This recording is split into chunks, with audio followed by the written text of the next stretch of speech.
Greg Newsome, the cornerback out of Northwestern, one of the mainstays of this Wildcat defense. Pat Fitzgerald, the head coach, loves Newsome and really put him in a position to be successful. He had a terrific season for Northwestern. He stands 6'1", 190 pounds. Coming into the evaluation process for the NFL, early in that process, I think most people were looking at him as a second or third round pick. I think he has an opportunity to go in the first round. He's that good. Kind of reminds me of a guy like Trayvon Diggs, the corner for the Dallas Cowboys, formerly for the Crimson Tide of Alabama in terms of the collegiate level. I think his skill set translates. He's played in a zone-heavy scheme, but he's clearly got the skills and the feet and the speed and the athleticism to match up in those one-on-one situations at the next level in the NFL. Notre Dame linebacker Jeremiah Owusu Koromoa. He stands at 6'1", 215 pounds, and you've got to love the way this young man plays the game. He is extremely explosive, fast flying to the football.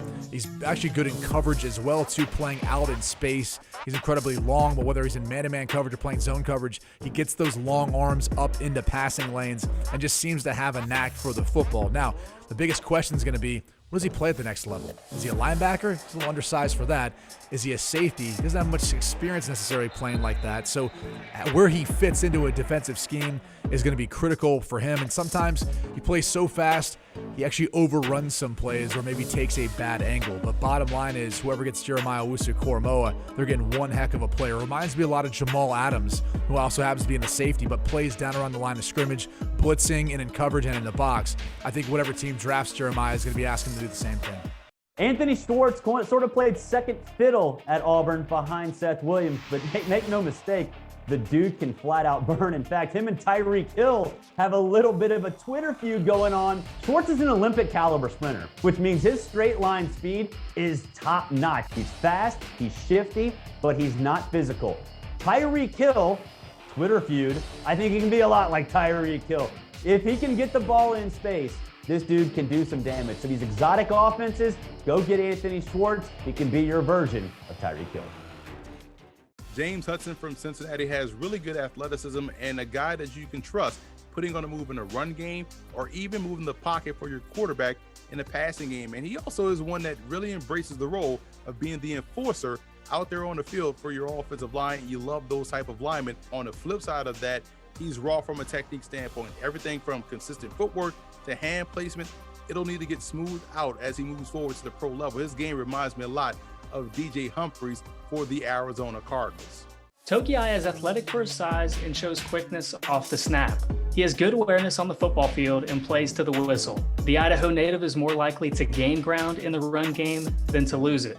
The defender struggles to get off blocks and has little pass rush production, which stems from a limited pass rush skill set. That is one area where he can improve when transitioning to the NFL. His sub 9-inch hands are often an issue at the position as well. He did, however, show improvement working those hands in 2020. After entering the draft early as an underclassman, Togiai projects as a potential starter that is closer towards being a depth addition.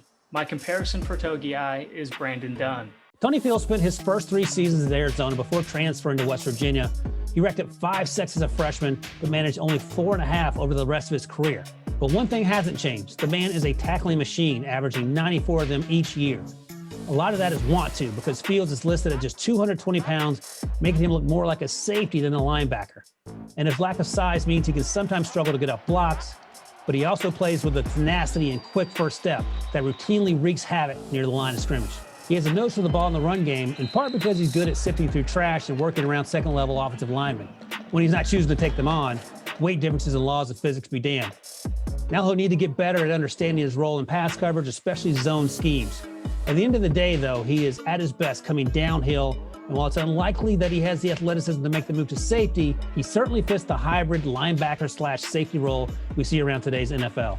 Richard LeCounte was a flat-out stud at the back end of that Georgia secondary. The guy is a football guru, and on top of that, you're talking about hitting. Richard LeCounte will take your head off. He's a flat-out mauler, and he sticks his nose in the run better than anybody. He does it with heart, he does it with smarts, and he does it with violence. That's going to be a problem because maybe his measurables will give scouts pause. I don't think that's going to be a problem long term. He can be like Harrison Smith, going to have to work on that speed, going to have to work on that reaction time and quickness. But man, you get Richard LeCounte, you're getting a stud. Demetric Felton of UCLA is a good all-around football player. Played running back exclusively last year for the Bruins, but could also project to be a wide receiver at the NFL level. And because of that, he reminds me a lot of J.D. McKissick, who also plays for the Washington football team, a guy that played receiver and running back. He is above average in the route running aspect of his game. He is consistently effective on those Texas routes that could yield itself to him being a full-time slot receiver, but he also has some wiggle with him if you want to hand him the football. I love the effort, though, in pass protection, but he really has to get better in that regard. And at times, he loses sense of where he is on the field. Instead of attacking the angle and turning upfield, he's running straight to the sideline. So he's going to have to really fine-tune his game. And I think it all starts with him finding a position and sticking with it. Want a sports network that delivers everything that matters about the game? The highlights, the picks, the instant analysis. No yelling, no fake debates, no politics. Hit the subscribe button and never miss a moment.